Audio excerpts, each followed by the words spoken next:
మనసులో ఒక కోరిక అనుకున్నారు. ఆ కోరిక తొందరగా నెరవేరాలి. అలాంటప్పుడు ఏం చేయాలంటే మంగళవారం గణపతిని పూజించాలి. సహజంగా అందరూ గణపతిని బుధవారం పూజిస్తారు. కానీ మనసులో బలంగా ఒక కోరిక ఉంది. ఆ కోరిక ఖచ్చితంగా జరగాలనుకున్నప్పుడు మంగళవారం పూట పచ్చ గణపతిని కానీ వక్క గణపతిని కానీ పూజించండి.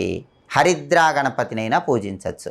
అంటే పసుపుతో చేసిన గణపతి హరిద్రా గణపతి, లేదా వక్క మీద చెక్కిన గణపతి, పచ్చి వక్క మీద చెక్కిన గణపతి వక్క గణపతి కానీ, పచ్చ ఆకుపచ్చ రంగు రాయితో చేసిన గణపతి పచ్చ గణపతి, హరిద్రా గణపతి, వక్క గణపతి, పచ్చ గణపతి.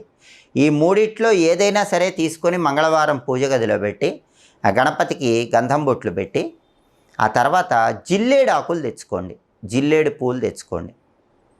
గణపతి దగ్గర గంధం రాసిన జిల్లేడాకులు జిల్లేడు పూలు ఉంచుతూ ఓం గ్లౌం గణపతయే నమః అని 20